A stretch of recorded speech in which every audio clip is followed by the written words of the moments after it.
Asia Pacific Economic Corporation atau APEC yang didirikan pada tahun 1989 adalah forum kerjasama ekonomi kawasan Pasifik Rim dengan 21 anggota ekonomi.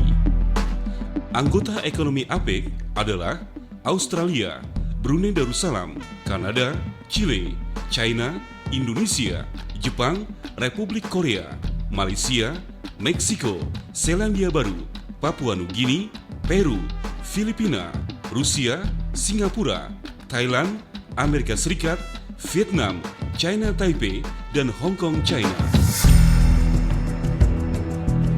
Indonesia berperan dalam pendirian APEC dan hadir pada konferensi tingkat menteri di Canberra tahun 1989.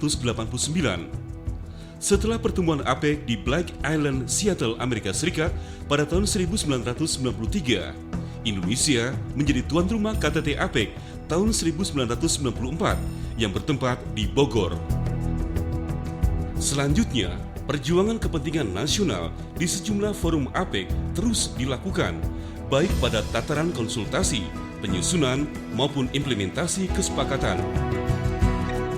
Saat ini, kita mendapatkan momentum di saat dunia melihat Indonesia sebagai salah satu negara yang memiliki daya tahan atau resilient terhadap krisis global.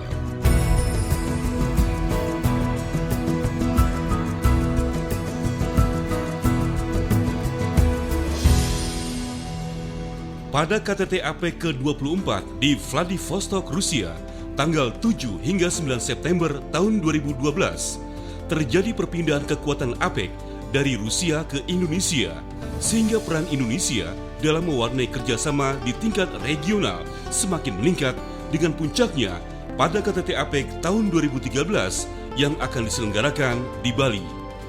Tema besar yang akan diusung Indonesia pada KTT APEC tahun depan adalah Resilient Asia Pacific, the Global Engine Growth.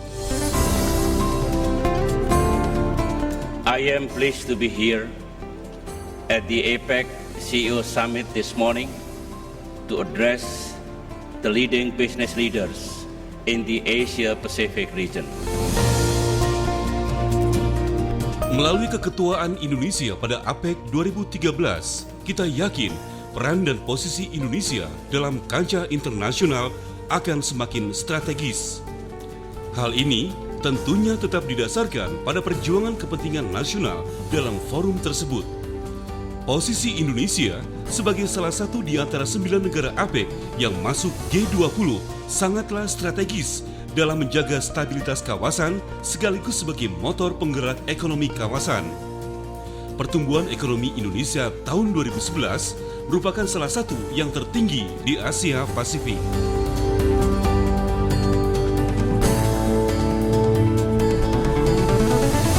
Pada tahun 2012, tren ini juga masih menempatkan Indonesia sebagai salah satu negara sentral dalam menjaga pertumbuhan kawasan.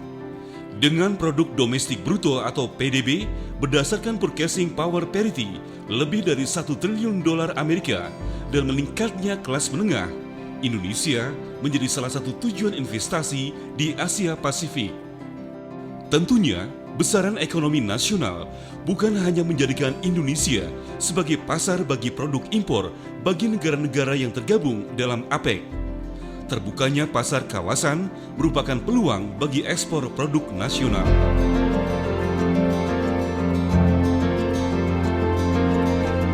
Pada tahun 2011, aktivitas perdagangan Indonesia APEC mencapai 76% dari total perdagangan Indonesia dunia. Terlebih masuknya sejumlah negara Amerika Latin seperti Meksiko, Chile, dan Peru memberikan alternatif ekspor produk nasional di tengah pelemahan ekonomi sejumlah negara yang menjadi pasar tradisional Indonesia.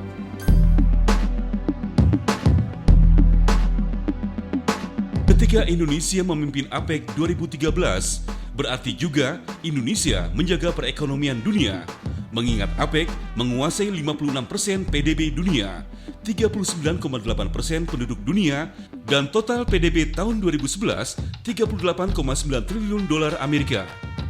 Di saat kawasan ini berhasil meningkatkan daya tahan dengan tetap menjaga pertumbuhan, hal itu akan berdampak positif terhadap perekonomian global.